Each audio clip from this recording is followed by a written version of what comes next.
Vamos a orar para comenzar el sermón de esta mañana.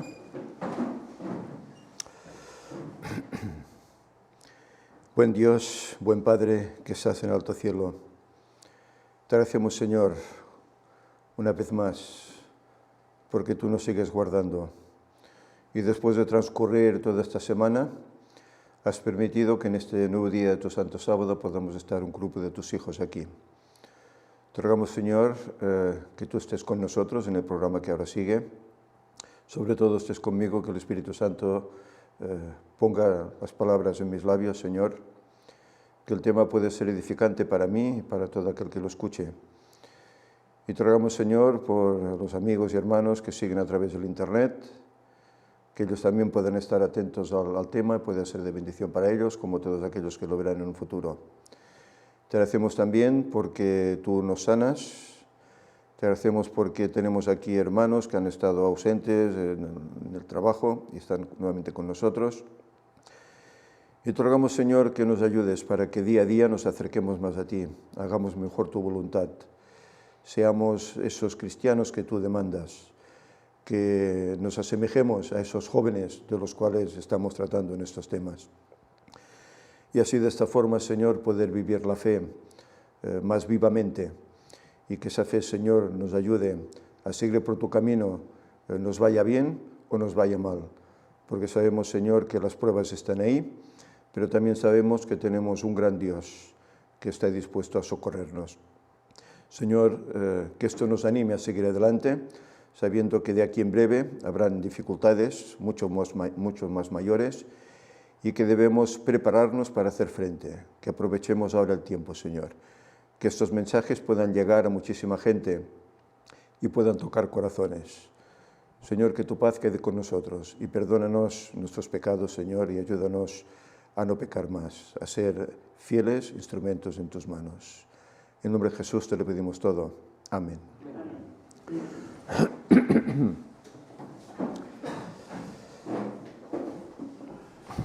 Bien, buenos días a todos los presentes, buenos días también y un feliz sábado a vosotros y también a todos los amigos y hermanos que nos siguen a través del Internet. Bueno, otra vez estamos aquí enfrente vuestro. Esto ya parece una constante semanal. Por una parte me sabe mal porque, claro, hay otros oradores también, pero por circunstancias, pues bueno, si todos pudiésemos dedicarnos plenamente a la labor, ¿verdad?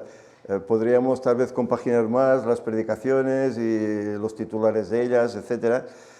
Pero bueno, hay hermanos pues, que incluso están trabajando afuera toda la semana y llegan el viernes y lógicamente no hay tiempo de preparar cosas, ¿eh? Bueno, a mí me ha ocurrido pues lo mismo que me ocurrió la semana pasada, que ya tuve el tema, sobre Daniel 1, ¿eh? Y ahora vamos a tocar Daniel 2, pero me ha ocurrido que también lo he tenido que preparar deprisa y corriendo, ayer a última hora, y bueno, gracias a Dios ya está ahí. Solo espero que el Señor me dirija y pueda presentarlo adecuadamente y pueda ser de bendición y de beneficio para todo aquel que lo escuche. Daniel 2... Bueno, todo aquel que ha sido bautizado, pues es un tema que ha estudiado en su preparación para el bautismo, porque es el segundo estudio bíblico que se presenta, ¿eh? Hoy por hoy. Hay esos 30 estudios. Mirad, me he tomado la libertad de traerlo, ¿eh? Estos estudios, estas hojitas tan simples, estos forma parte de los 30 estudios que se dan al catecúmeno, a la persona que quiere bautizarse, antes de hacer ese pacto con el Señor, ¿eh? Y el segundo de ellos es Daniel 2, el sueño de ese rey, Nabucodonosor, ¿eh?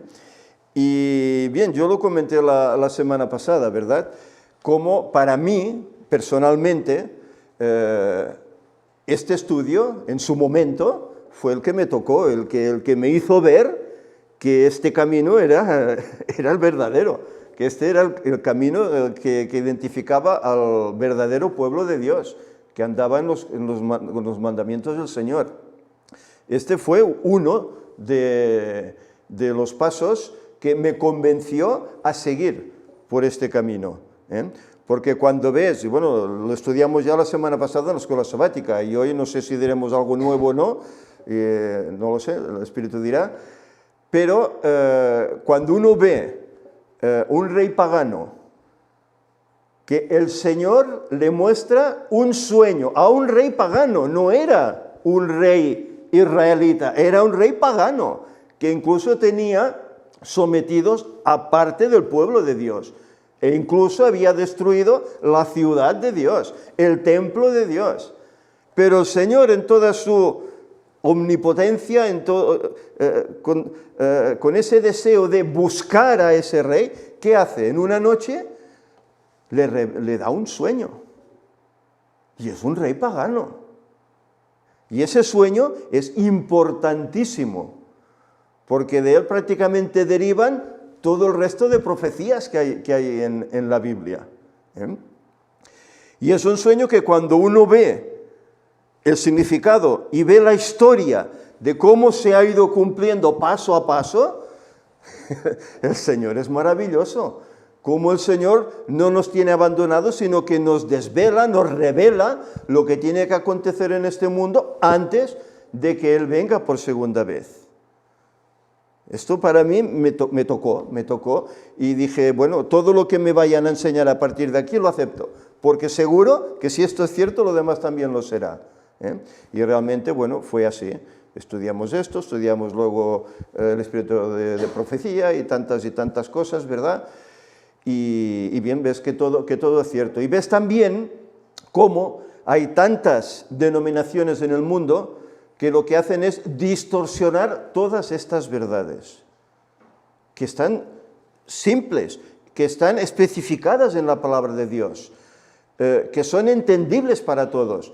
Pero hay muchas denominaciones que lo desfiguran totalmente. Es atroz, pero es así. Gracias a Dios que aún este mensaje está ahí, y este mensaje aún llega a muchos de esos, que no lo veían de esta forma y recapacitan y cambian. Y quiero, Señor, pues que estos mensajes que estamos aquí presentando pues puedan tener ese poder, ¿verdad? Que puedan llegar a muchos y puedan realmente cambiar posiciones y aceptar al Señor. ¿Cómo veremos que este rey hace? Este rey pagano, hoy hablábamos de presuntuoso, ¿verdad? Orgulloso, etcétera, pero finalmente cede, se doblega, se humilla ante el Señor y acepta. Y cuando estemos allá, a este rey lo encontraremos allá y nos contará cómo fueron sus experiencias en su reino y sobre todo con esos jóvenes. Y creo que será interesante. Hay personajes desde luego importantes. Bien, hoy no vamos a leer todo el capítulo, son 49 versículos, es muy extenso. Lo leeremos, pero lo haremos por partes. Iremos comentando poco a poco esas distintas partes. Comenzaremos leyendo los versículos del 1 al 13 y nos detendremos ahí y comentaremos un poco pues lo que ahí nos está diciendo. Dice, en el segundo año de su reinado, Nabucodonosor tuvo un sueño que turbó su espíritu y no pudo seguir durmiendo. Y el rey mandó llamar a magos, astrólogos, encantadores y caldeos para que le dijeran lo que había soñado. Vinieron pues ante el rey. Y el rey les dijo, tuve un sueño y mi espíritu se ha turbado por saber el sueño. Bueno, os voy a poner aquí una imagen para que tengamos una ilustración más vívida de lo que realmente pudo ser, ¿verdad? Él está en su cama y recibe un sueño. Entonces dice, los caldeos dijeron al rey en lengua aramea, Rey para siempre vive, di el sueño a tus siervos y te daremos la interpretación. Respondió el rey a los caldeos, el sueño se me ha ido. Si no me mostráis el sueño y su interpretación, seréis despedazados y vuestras casas serán convertidas en ruinas. Tajante el hombre, ¿verdad? Tenía todo el poder, podía hacer lo que le diese la gana, como rey que era, ¿verdad? Pero si me mostráis el sueño y su interpretación, recibiréis dones, favores y grandeza y honra. Por tanto, decidme el sueño y su interpretación. Respondiendo por segunda vez, ellos dijeron, diga el rey el sueño a sus siervos y le daremos la interpretación. El rey respondió, veo que estáis procurando ganar tiempo, pero mi decisión es firme.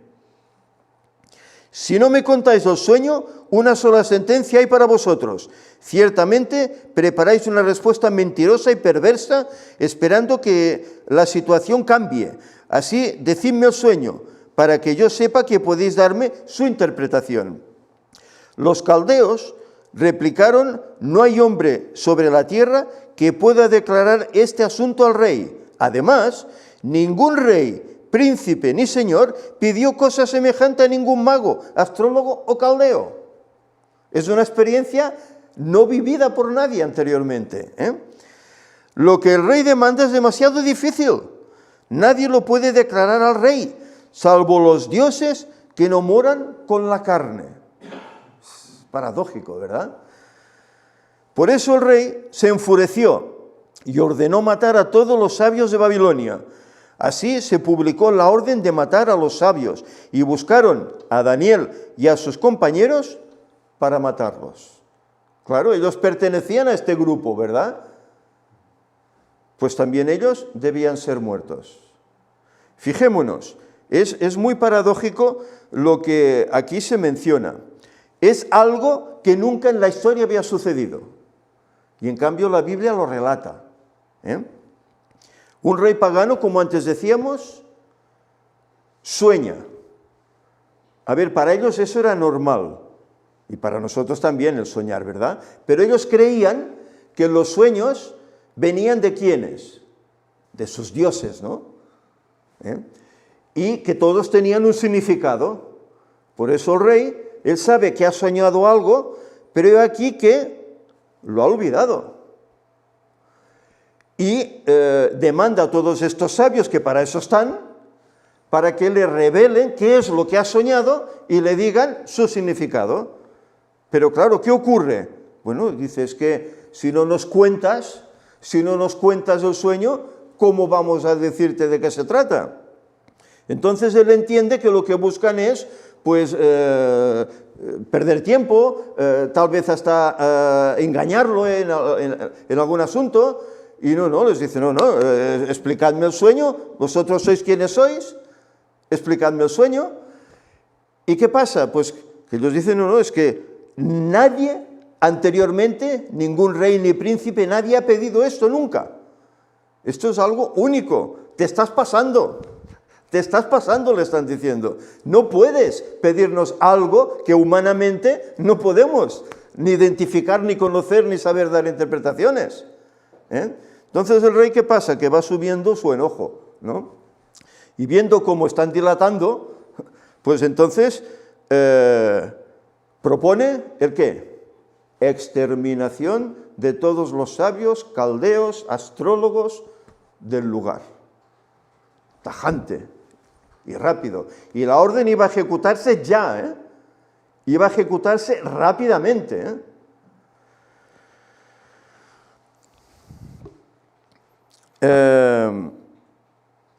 Es muy paradójico esto, porque sin duda alguna el rey tenía que haber sospechado las cosas, ¿no?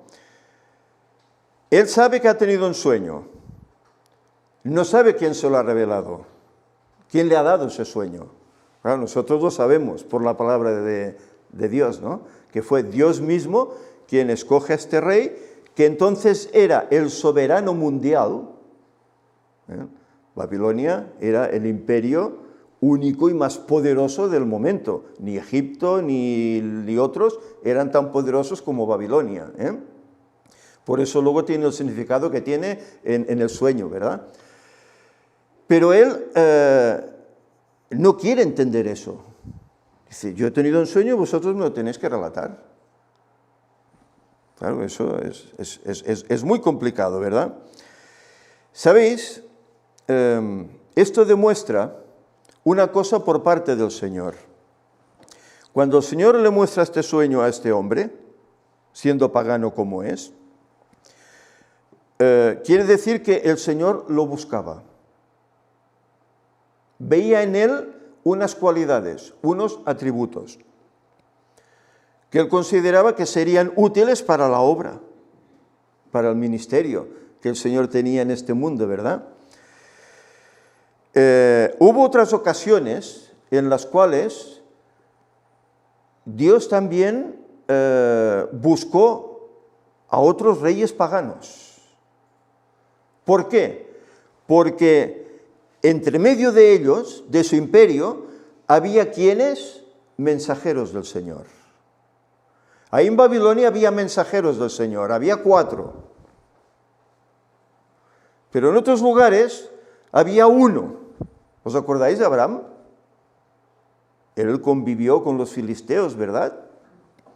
Convivió con el rey Abimelech, ¿verdad? Y sin duda alguna le daría testimonio acerca de su Dios. E incluso a ese rey Abimelech, el Señor en una noche le revela, le dice, la mujer que has tomado tiene marido. Cuidado, cuidado. Entonces Abimelech tiene que llamar a Abraham y decirle, hey, ¿qué pasa? ¿Qué has hecho? Me has engañado. Cualquiera podía haber tomado a tu mujer. No, es que es mi hermana. Y ahí está todo aquel tema, ¿verdad? Pero vemos como el Señor busca. Por eso no es de extrañar que cuando Abraham recorre toda la tierra de Canaán dando testimonio acerca del Dios del cielo, cosa que ellos no conocían, no tenían, porque ellos tenían sus dioses, como este rey, tenía su Dios o sus dioses, ¿no? Entonces, ¿qué pasa? Que el Señor, por medio de su mensajero, que era Abraham, estaba buscando que ellos conociesen al verdadero Dios y lo aceptasen. Por eso el Señor presenta este sueño a este hombre. ¿Quién lo iba a interpretar este sueño? ¿Los caldeos, los magos, los astrólogos? Cosas que, un oficio que estaba condenado por la Biblia. La Biblia desde siempre se dice que no hay que consultar a los muertos, que los muertos nada saben. No son los muertos los que responden a aquellos que les consultan. ¿Son qué? Espíritus reencarnados de demonios que hacen ver que son esos muertos. ¿Qué le pasó a Saulo? ¿Os acordáis? Tenía que lidiar con los filisteos y como Samuel no estaba ahí, ¿qué hace? Va a un lugar que se ha utilizado en películas también, ¿no? Endor, y allí pues consulta a una espiritista, a una medium, de las pocas que habían quedado, porque él había dado orden de exterminar a todo espiritista. Y no era una orden que él se inventara, eso ya venía de Levítico. No consultarás a los muertos, a los espiritistas. ¿Qué tendrás que hacer con ellos? Raerlos de la tierra. El Señor quería un pueblo puro, un pueblo que no se contaminase con esas costumbres paganas. Y por eso el Señor revela este sueño, pero no para que lo interpreten estos magos y astrólogos, no, sino porque Él tiene allí unos mensajeros que utilizará para que le den la verdad al rey, la verdad que debe conocer.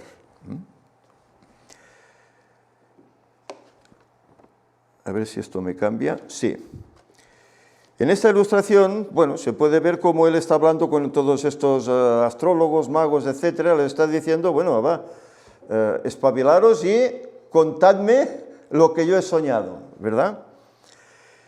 Y se dice aquí que como no lo hace, pues entonces se dicta esa orden, ¿verdad?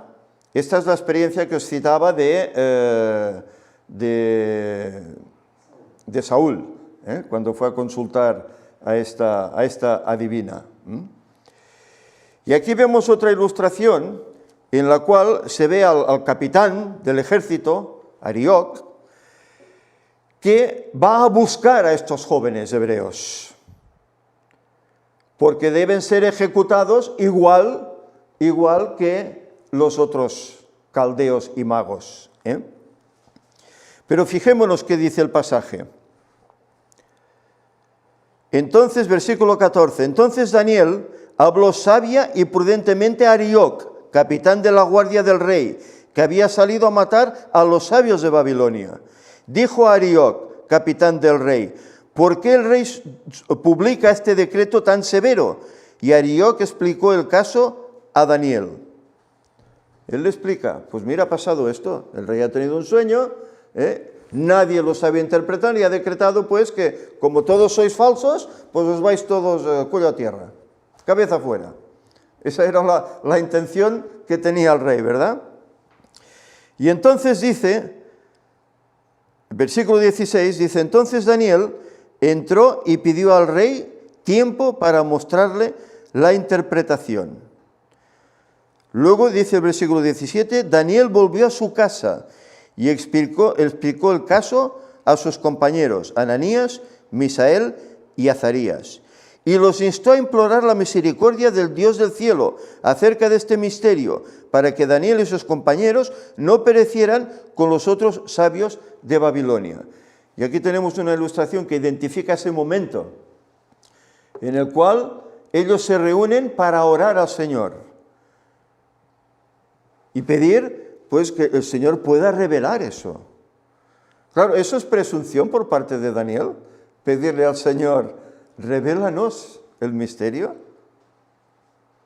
Bueno, si el Señor ha revelado un sueño que ha borrado de la mente de ese hombre, es por algo, ¿no? Es porque Él quiere usar a estos jóvenes que andan en los caminos del Señor para ser utilizados para revelar este sueño al rey. No era porque sí, que el Señor revelase un sueño y luego no hubiese solución para ello, ¿verdad? Por tanto, no era presunción, sino que como son hombres de fe, pues ellos saben que el Señor estará con ellos y les revelará qué es lo que el rey ha soñado para poder explicárselo. Dice el versículo 19, entonces el misterio fue revelado a Daniel en una visión de noche, y Daniel alabó al Dios del cielo. Dijo Daniel, alabado sea el nombre de Dios por los siglos de los siglos, porque de Él son el poder y la sabiduría. Él cambia los tiempos y las épocas, quita reyes y pone reyes, da sabiduría a los sabios e inteligencia a los entendidos. Revela lo profundo y lo escondido, conoce lo que está en tinieblas y la luz mora con Él.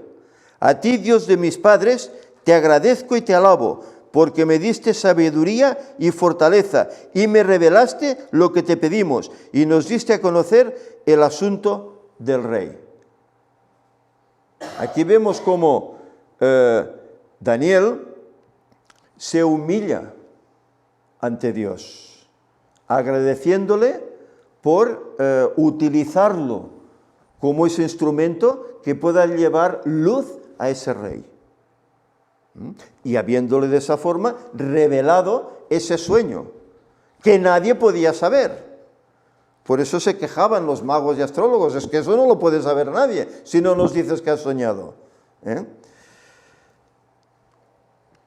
Después de esto, versículo 24, dice, Daniel fue a ver a Arioc, a quien el rey había puesto para matar a los sabios de Babilonia, y dijo, no mates a los sabios de Babilonia, llévame ante el rey y le mostraré la interpretación. ¿Qué vemos aquí?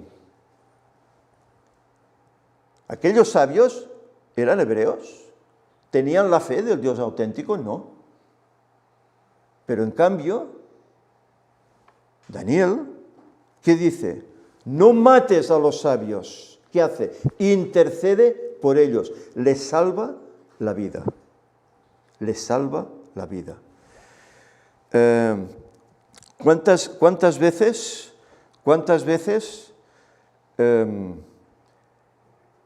bueno, en la Biblia se mencionan algunos casos, pero ¿sabéis? Los que no son fieles no saben que a veces se les permite vivir porque entre medio de ellos hay mensajeros fieles de Dios. Y eso hace que a ellos les vaya bien. Y hay aquí porque el Señor es así. Mirad, Mateo 5:45 dice, para que seáis hijos de vuestro Padre que está en los cielos, que hace salir su sol ¿sobre quién? Sobre malos y buenos. ¿Y qué hace llover sobre quién? Sobre justos y también injustos. El Señor es así. Él bendice por la intercesión de parte de su pueblo, de hijos de su pueblo, bendice a aquellos que no creen en Él. Mirad otro ejemplo. Hechos 27-24. ¿Suena esta escena? Diciendo, Pablo, no temas, es necesario que comparezcas ante el César, y aquí Dios te ha concedido todos los que navegan contigo. ¿Qué escena es esta? Pablo iba preso ¿hacia dónde? A Roma. Y hubo un naufragio. El barco se hundía y todos iban a morir. Y más en aquellas épocas con aquellas naves, ¿verdad? Pero el Señor le dice, Pablo, no temas. Tienes que comparecer ante el César. Y aquí Dios te ha concedido todos los que navegan contigo. ¿Por qué se salvaron? No murió ni uno. No murió ni uno. ¿Por qué? Porque había un mensajero de Dios entre ellos. Por eso preservaron la vida. Es lo mismo que aquí. Daniel intercede para que aquellos hombres que son inicuos, que son paganos, vivan. Y en esto muestra el amor hacia el prójimo, ¿verdad? Amar a Dios sobre todas las cosas y amar al prójimo como a ti mismo. Así lo demuestra, ¿eh? Ahí vemos como Daniel era un hombre especial, antes decíamos, era como una imagen del mismo Jesús, ¿verdad? Y es así, ¿eh? Y al igual que él hay otros personajes en la Biblia. Una vez se ha entrevistado con Arioc, dice el versículo 25, entonces Arioc llevó rápidamente a Daniel ante el rey y le dijo, he encontrado un hombre entre los deportados de Judá que puede dar al rey la interpretación del sueño. ¿Qué diferencia? Daniel intercede por aquellos que van a ser muertos, pero en cambio aquí este rey, o este capitán de la guardia, Arioc, he encontrado, tengo la virtud, he sabido encontrar al hombre ideal que te va... ¿Qué estás haciendo? El rey ya se había entrevistado con Daniel anteriormente, ya sabía quién era. Lo que es extraño que aquí nos diga, ¿no?, que el rey pues se extrañase, dije, ¿tú de qué vas, no? ¿Qué estás buscando tú aquí, no? ¿Tú qué estás buscando aquí? Una gloria que no te mereces, ¿no? Pero bueno, esto demuestra el interior humano como es, ¿verdad? ¿Qué busca el hombre? Pues salir adelante, ¿no? ¿Qué pasa en nuestro mundo hoy, en el siglo XXI? Que las vidas son tan competitivas, ¿verdad? Sobre todo en los oficios, ¿eh? ¿Qué pasa? Pues que la gente hasta pelea para conseguir un lugar y pasar delante de los demás, ¿verdad? Para prosperar, para seguir, ¿eh? Eso es lo que buscaba Arioc. He encontrado, ¿eh? Soy un lince, ¿eh? He encontrado. Es tremendo, ¿eh? Cómo son las cosas así.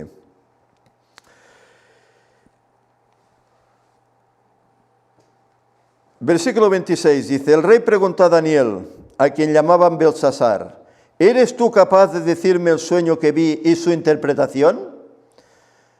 Daniel respondió, el misterio que el rey demanda, ni sabios, ni astrólogos, ni magos, ni adivinos lo pueden revelar. Pero hay un Dios en el cielo que revela los misterios. Él ha mostrado al rey Nabucodonosor lo que ha de suceder en los últimos días. Tu sueño y las visiones de tu cabeza son estos.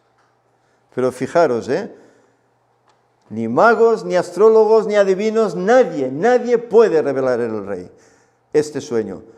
Pero hay un Dios en los cielos. Ahí no se corta, no fue tímido, no tuvo temor ante el rey, ¿verdad? Hay un Dios en los cielos, más poderoso que todos los dioses que tú tienes, que revela esos misterios. Es tremendo, ¿eh? Y el sueño y las visiones son estos. Dice, rey, en tu cama estuviste pensando qué sucedería en el futuro, y el que revela los misterios te mostró lo que ha de suceder. ¿Qué inquietudes demuestra aquí que tenía este rey?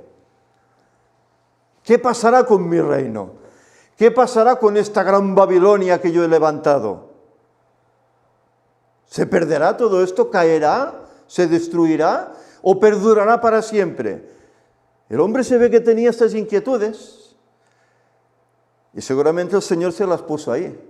Para aprovechar la situación, toma, aquí tienes un sueño. Y ahora te voy a traer a mi siervo para que te diga su significado. Y a ver si de esta forma claudicas, a ver si de esta forma te humillas, a ver si de esta forma me aceptas. Porque ya había tenido ocasiones, pero en cambio parece ser que no quería, ¿eh? A mí me fue revelado, le dice Daniel, este misterio, no porque en mí haya más sabiduría que en otros, sino para que yo notifique al rey la interpretación y para que entiendas los pensamientos de tu corazón. A mí me fue revelado, pero no porque yo sea más que los demás. Simplemente, Daniel, ¿qué era? Era una vasija útil para el Señor y que el Señor utiliza para llegar hasta tocar el corazón de este rey, ¿verdad? Y le dice, rey, tú viste una estatua majestuosa, enorme y muy brillante. Estaba en pie y su aspecto era terrible. ¿Os imagináis al rey cuando le están describiendo este sueño que solo él ha visto en sueños, pero que no conoce, que se le ha borrado de su mente? Cuando se le refresca la memoria, yo creo que estaría ahí expectante. Pues es verdad lo que estás diciendo. Yo soñé con una estatua. Y le dice, la cabeza de esa estatua era de oro fino, sus pechos y sus brazos de plata, su vientre y sus muslos de bronce, sus piernas de hierro y sus pies en parte de hierro y en parte de arcilla. Mientras tú mirabas, una piedra fue cortada sin intervención de ninguna mano, que hirió a la estatua en sus pies de hierro y arcilla y los desmenuzó. Una piedra fue cortada. Entonces se desmenuzaron también el hierro, la arcilla, el bronce, la plata y el oro. Y se volvieron como el tamo de las eras del verano, que el viento llevó sin dejar rastro alguno. Pero la piedra que hirió a la estatua llegó a ser un gran monte que llenó toda la tierra. Hay una piedra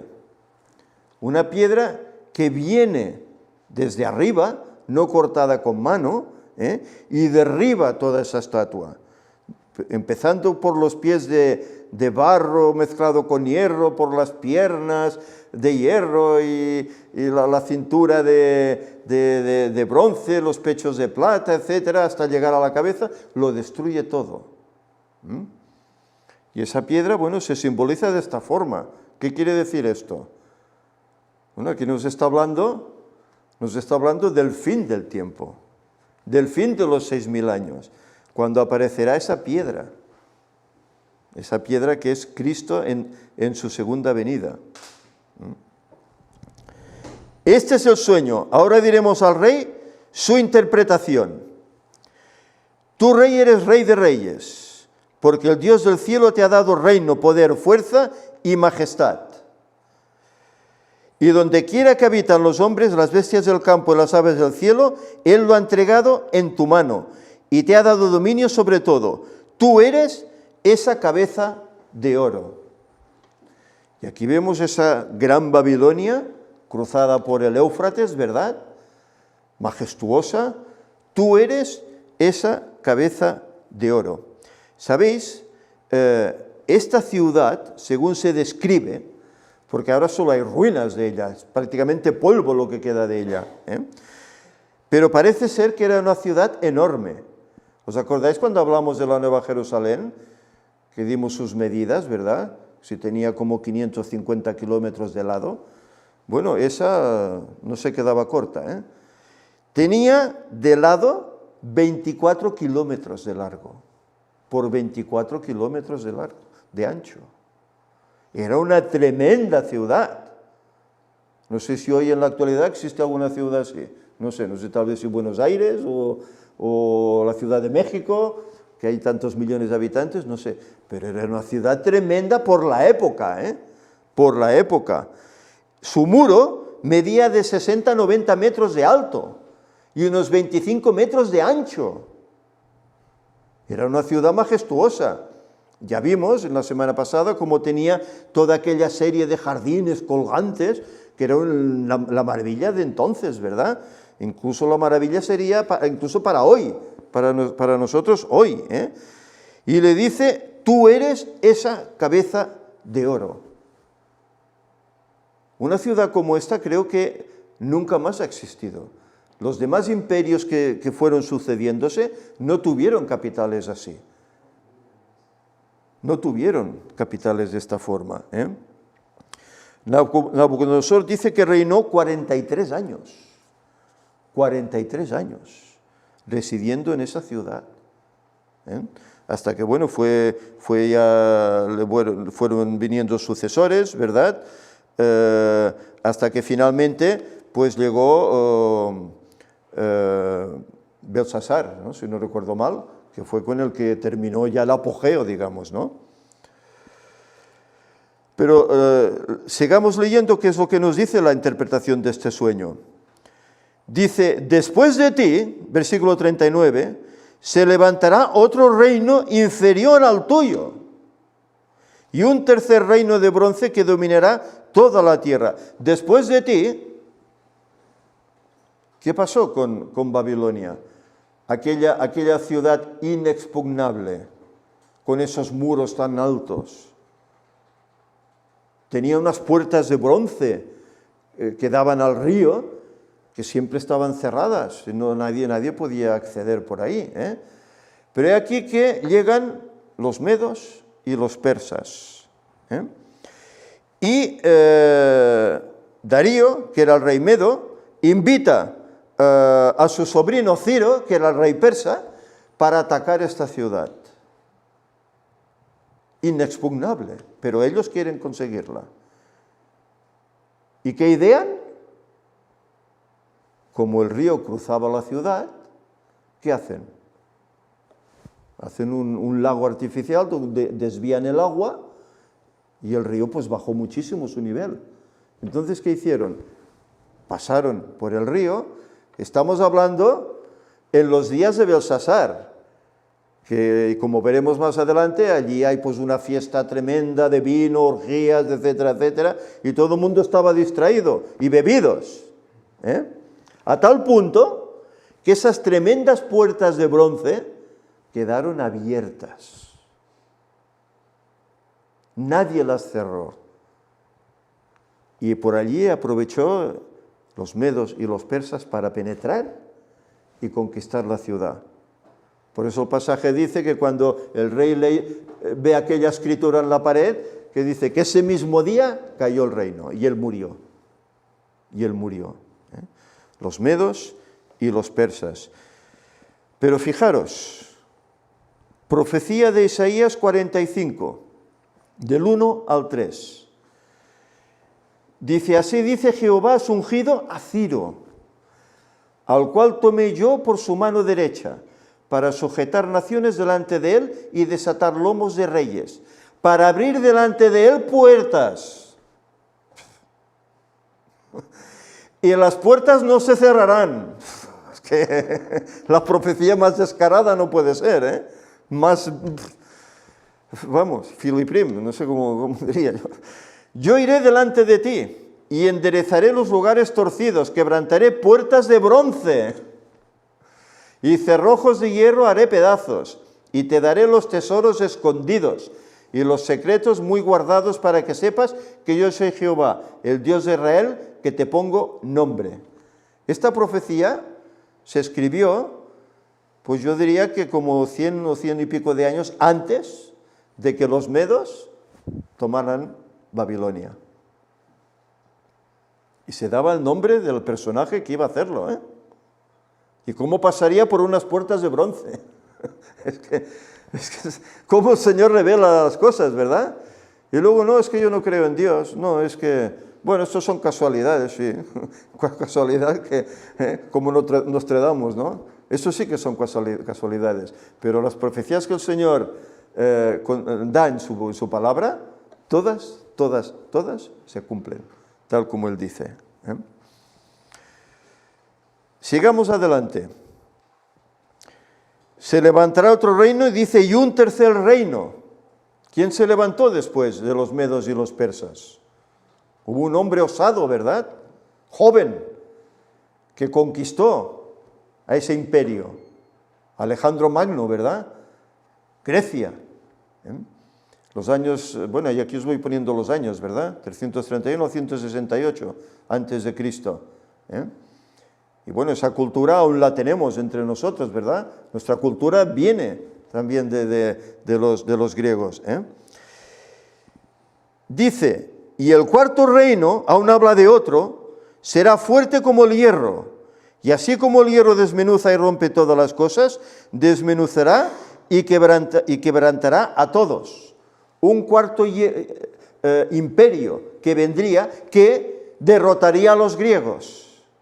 Y la historia lo corrobora. ¿Quién fue quien derrotó a los griegos? Fue el Imperio Romano. Que cada uno de los imperios iba teniendo más extensión de terreno, pero en cambio tenía menos gloria.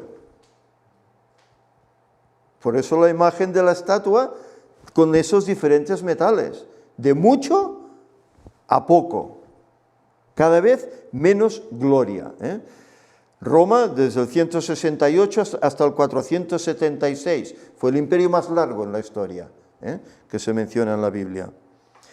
Dice, versículo 41, y los pies y los dedos que viste, parte de arcilla y parte de hierro, será un reino dividido. Así como viste el hierro mezclado con arcilla, tendrá algo de la fortaleza del hierro. Y por ser los dedos de los pies una parte de hierro y una parte de arcilla, el reino será en parte fuerte y en parte frágil. Aquí vemos, y la historia lo corrobora, ¿verdad? Y lo hablamos cuando estudiamos el Apocalipsis, ¿os acordáis? Cómo vinieron esas hordas alemanas, esas hordas del norte, que fueron poco a poco destruyendo el imperio romano, hasta que sucumbió.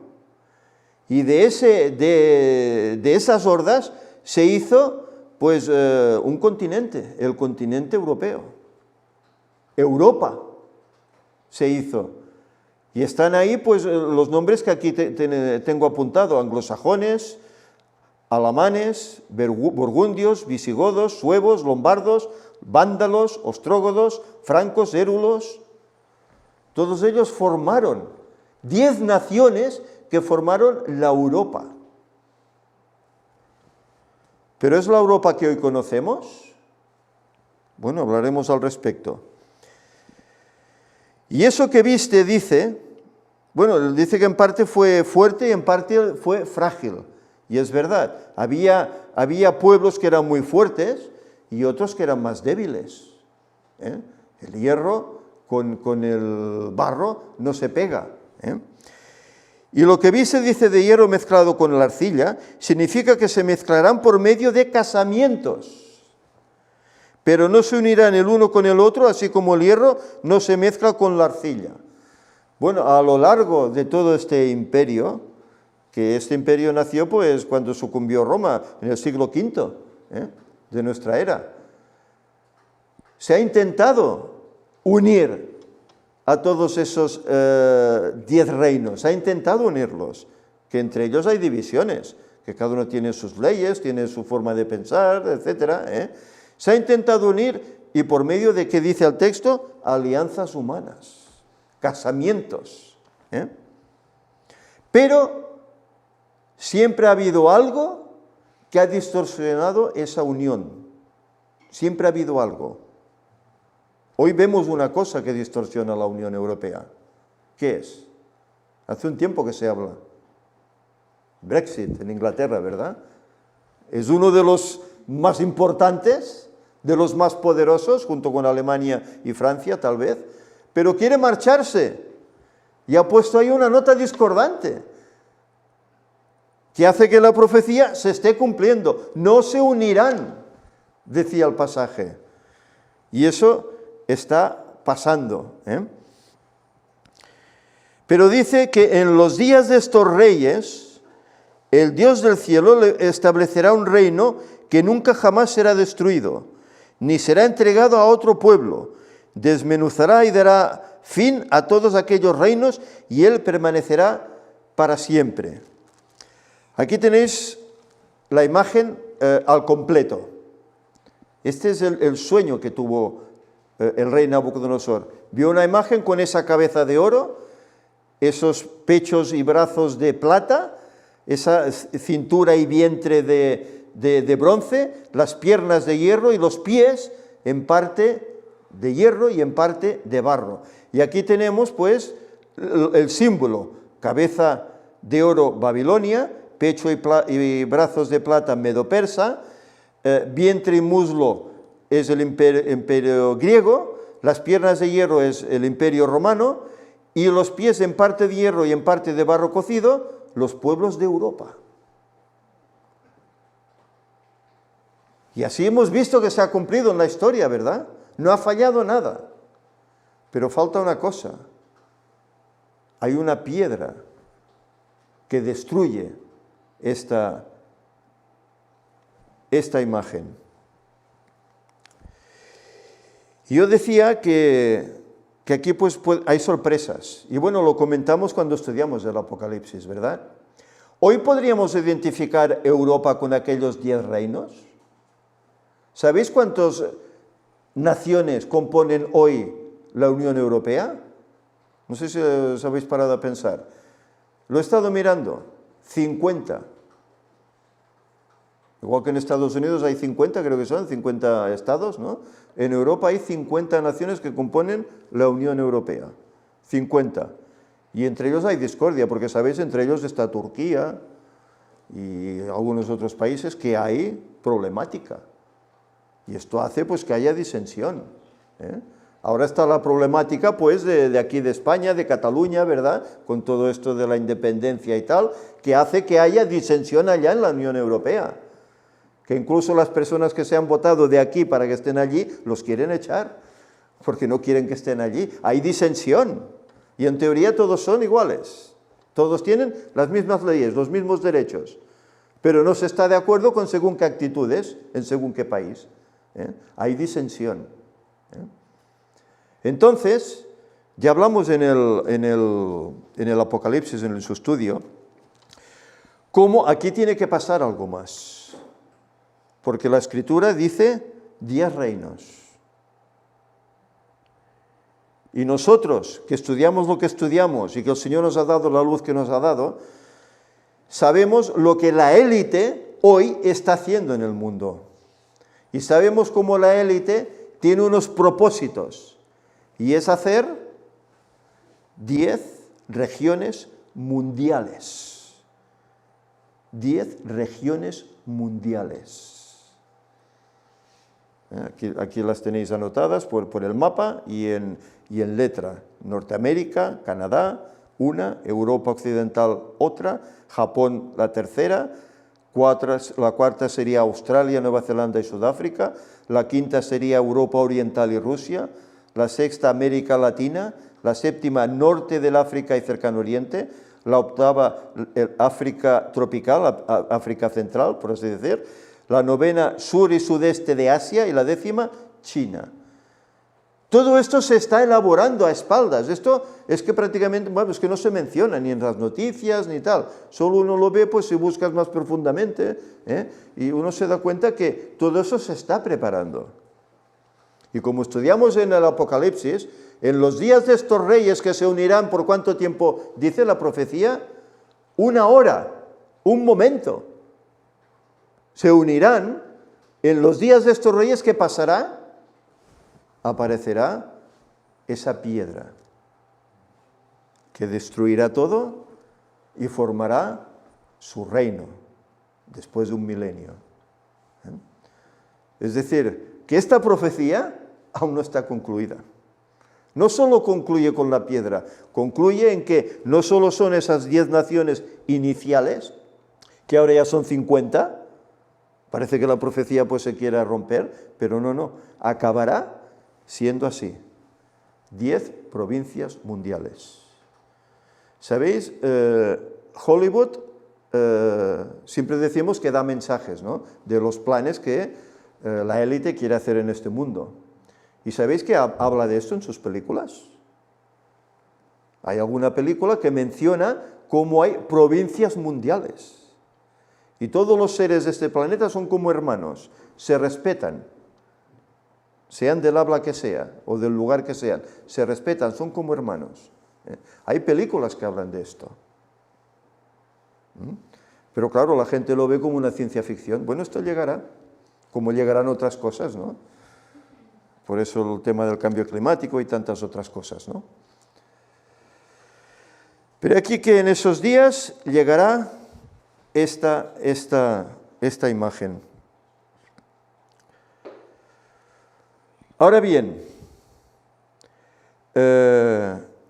también lo hablamos en su momento, hay una piedra que aparece, que para muchos incluso adventistas, esa piedra no es Cristo viniendo y que destruye a esta imagen y hace el reino de Dios. No es eso, sino que para muchos esa piedra son solo los 144.000. Pero los 144.000, de acuerdo, darán un mensaje a este mundo. Darán el último mensaje a este mundo, ¿verdad? Pero ellos vienen de afuera, porque aquí dice que la piedra viene del monte de Dios, no cortada con mano, ¿verdad? Y que lo que hace es destruir toda esa imagen y hacer un reino eterno por siempre. Reino que el Señor pues reconstruirá, recreará otra vez en esta tierra después del milenio.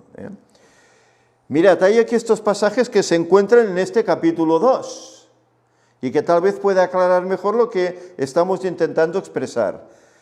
Versículos 34, 35, 40 y 45 dicen: estabas mirando, le dice Daniel al rey, hasta que una piedra fue cortada no con mano, e hirió a la imagen en sus pies de hierro y de barro cocido y los desmenuzó.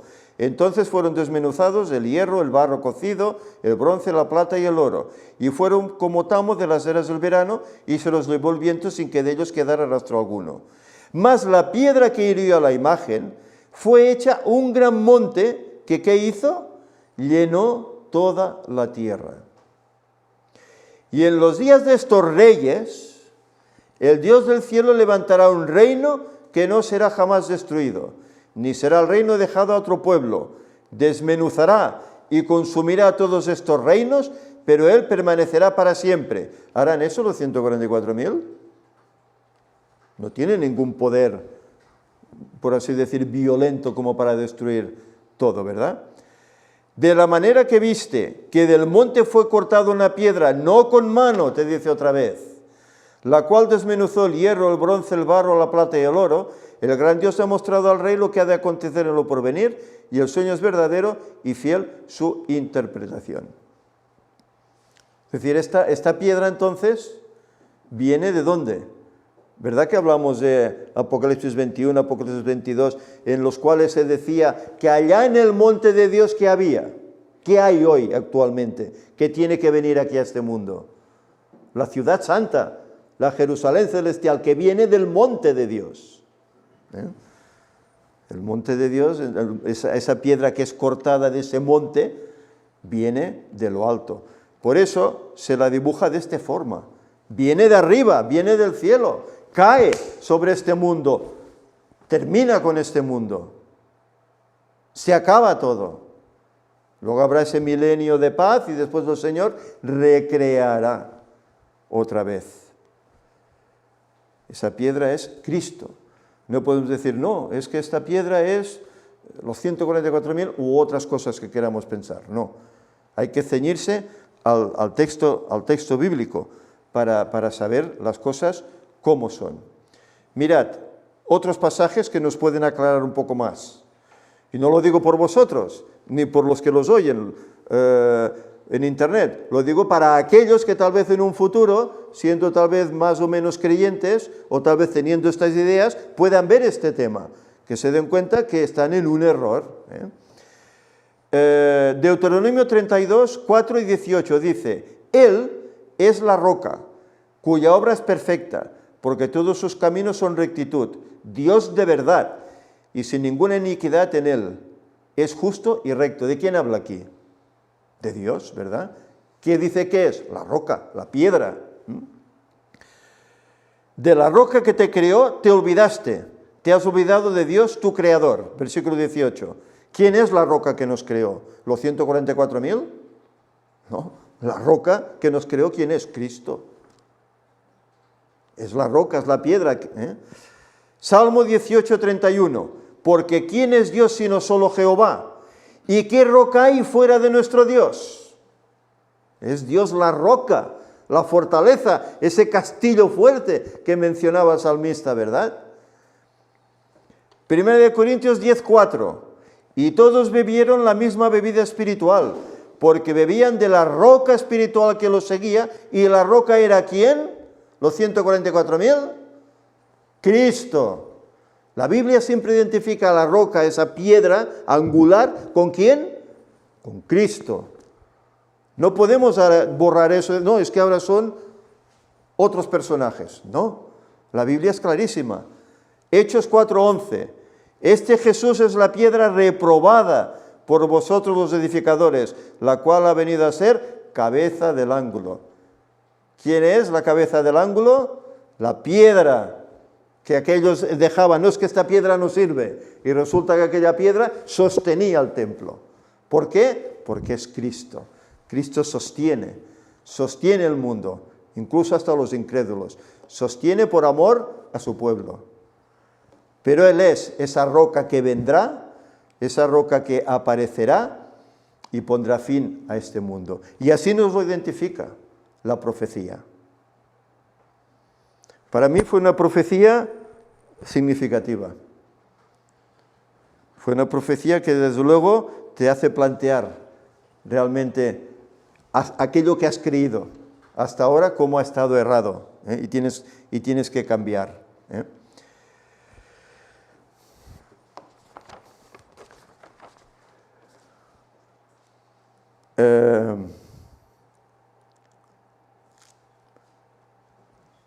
Versículos 46 en adelante, ya para concluir, dice, entonces el rey Nabucodonosor se postró sobre su rostro y se humilló ante Daniel y mandó que le ofrecieran presentes e incienso. Claro, eso era lo más habitual, ¿no? ¿Quién te ha relatado el sueño? Un hombre. Pues lo normal darle honores, ¿no? Lo normal darle honores.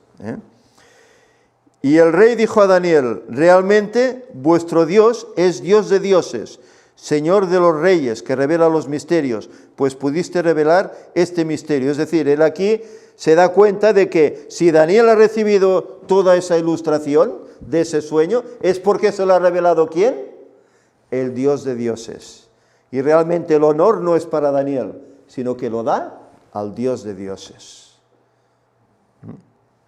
Entonces el rey dice que engrandeció a Daniel y le dio muchos grandes dones y lo nombró gobernador de toda la provincia de Babilonia y jefe supremo de todos los sabios de Babilonia.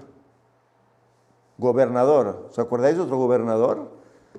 Que siendo esclavo llegó a gobernador, José allá en Egipto, y salvó a todo un pueblo de perecer de hambre. Son paralelos, que hay paralelismos. Y todos simbolizan también ¿a quién? A Cristo. Y dice, y Daniel solicitó al rey y puso sobre la administración de la provincia de Babilonia a Sadrach, Mesach y Abednego. Y Daniel quedó en la corte del rey.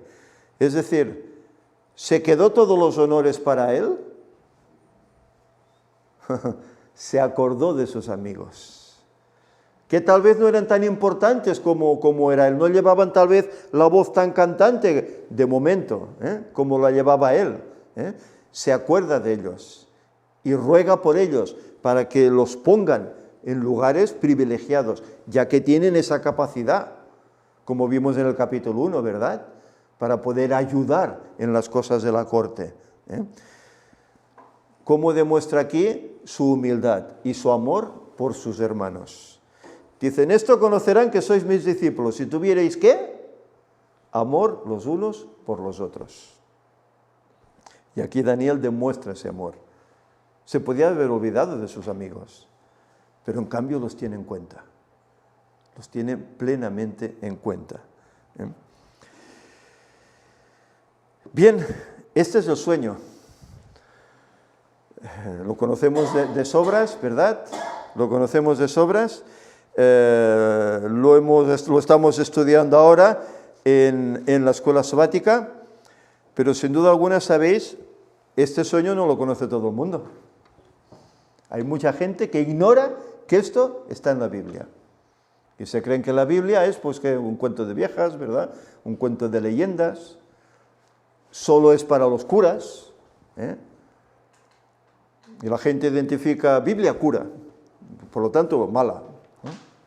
Suele ir así, ¿verdad? Por lo tanto eso ni mirarlo. Vale más ir a leer las cosas de Oriente, ¿no? De Buda y tal y cual. Si supieran lo que en la Biblia está escrito, ¿cuánta gente si supiera esta profecía no cambiaría pensamientos, actitudes? Y diría, pues esto hay que tenerlo en cuenta, esto hay que ojearlo, hay que estudiarlo, porque oye, esta profecía es real, la historia la corrobora, se ha cumplido. Claro, y solo hablamos de una. ¿Cuántas más no hay, verdad? De profecías.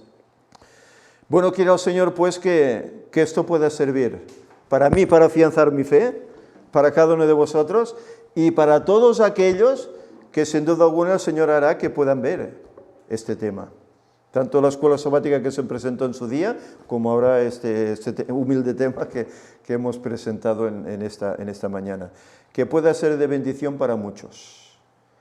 Incluso para muchos adventistas que tienen algunas secuencias distorsionadas. Y hay tantas denominaciones que lo ven distinto. Hablábamos de los testigos de Jehová, ¿te acuerdas? Los testigos de Jehová a esta profecía le han dado un montón de interpretaciones, hasta que hoy por hoy parece que van paralelos a la que nosotros damos, hoy por hoy. Pero le han dado infinidad de interpretaciones, y como ellos otros, ¿verdad? Y necesitan conocer la verdad. Bueno, por eso este ministerio, ¿no? Para dar la verdad a este mundo, antes de que sea demasiado tarde y que muchos tengan el privilegio pues de conocerla y abrazar a ese Dios al cual conocemos. Que el Señor pues nos ayude. Vamos ya a concluir y nos ponemos en pie, haremos una oración.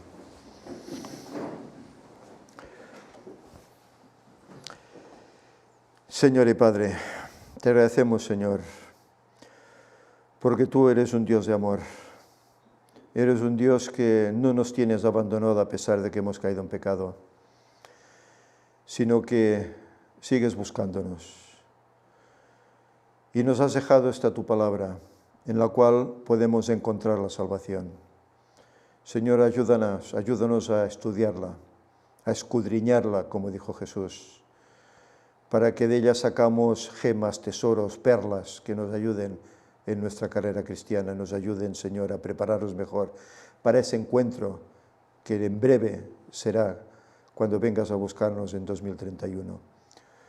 Señor, que a la vez estas palabras que hemos estado citando puedan ser de bendición para todos aquellos que tú harás que lleguen a ellas, porque tú conoces los corazones y tú sabes quiénes son aptos, Señor, quienes están dispuestos a aceptar el mensaje. Señor, que todo esto pueda ser de gran bendición y que nos ayudes, Señor, para que sigamos adelante en el ministerio, en el camino que nos has dado a conocer, que no te defraudemos, que aprovechemos esas ocasiones que tú nos pones por delante para comunicar a otros estas verdades que no saben, incluso hermanos en la fe. Señor, que tu paz quede con nosotros, que seamos agradecidos a este Dios de amor que nos levanta, que nos atiende, que nos ayuda en nuestra vida cotidiana.